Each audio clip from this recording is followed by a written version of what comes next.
So today we're going to do a quick, simple recipe that is easy for people who need like some energy during the day, something you can quick grab out of the refrigerator.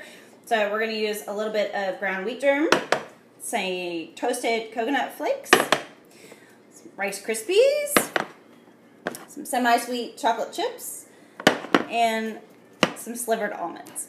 I also have some organic honey that is from a local bee farm for allergies, and because it tastes good and it's the glue of the recipe, and some pure vanilla.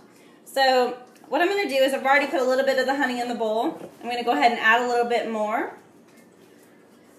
Actually, I think what I'll do is go ahead and add this stuff first so you can see what it looks like, and then I'll add some more honey on top. So let's go ahead and start with the wheat germ. This is probably 3/4 cup. And probably about a ½ cup of the toasted coconut. And I've got about a cup to a cup and a quarter of the Rice Krispie flakes. And probably about a 1/4 cup of slivered almonds.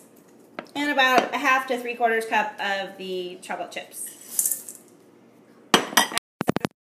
That up here just a little bit, give you an idea of the texture. And then I'm going to go ahead and introduce a little bit more of the honey. So give me just a moment here. And we're going to get a spoon.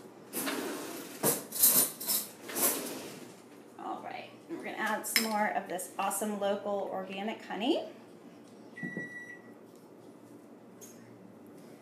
All right. Okay.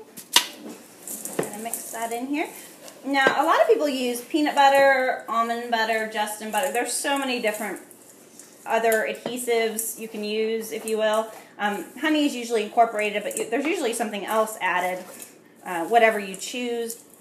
However, my daughter has a peanut allergy, and we don't even bring anything peanut into the household if we can. Every once in a while, you know, there may be something that was manufactured in a peanut plant or whatnot. She doesn't eat it, but we try to keep everything peanut free in our house. So for this specific recipe, I'm going to keep it peanut free. And what I'm going to do is I added a little more honey than you normally would if you were going to add peanut butter. But since we're not doing that today, we're going to go ahead and just add a little bit of water. And I know that sounds funny, but when you have a lot of dry ingredients like this, you've got to add a little moisture back in. Not only so it will stick, but otherwise it's going to be just a really dry, hard, crunchy ball, and you don't want to break your tooth on that. So I'm just going to add a little water real quick. Okay. All I did was add about maybe a 1/4 cup, probably not even that, of water, just to reintroduce the moisture back into the mix. And we're just about there. Okay, and the final step I like to do is the vanilla extract. I use pure vanilla extract. I only use a drop. You know, a drop goes a long way if you've done any baking or cooking, especially with vanilla. So now that I've got a good mix here and a good proportion of wet to dry, we're going to go ahead and add the pure vanilla. Just 1 drop. Okay. And we're going to stir it up really good one more time, and then what we'll do is you can either use gloves or an ice cream scoop or a spoon, whatever you prefer, whatever's easiest.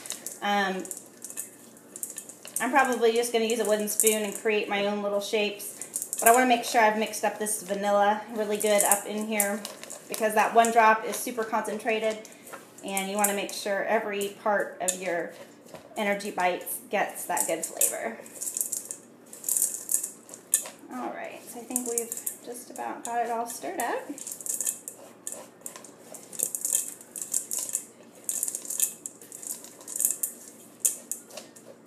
Okay, very good. So now we're going to grab you can use casserole dish. I just used a cookie sheet with some foil on it. You can use parchment paper. The particulars of how you place them is not really important. So anyway, I'm going to grab my spoon, and I'm just going to grab a nice little handful. Okay, and we're just going to stick it here. And then we're going to continue to do that all the way down the foil cookie sheet, and then we'll check back once they're dry. Alright, so they've been in the refrigerator for about an hour, and this is how they turned out. They're very yummy. I plan on doing some more recipes like this that are simple, easy, on the go, and I will share them with you guys soon. Thanks. Bye.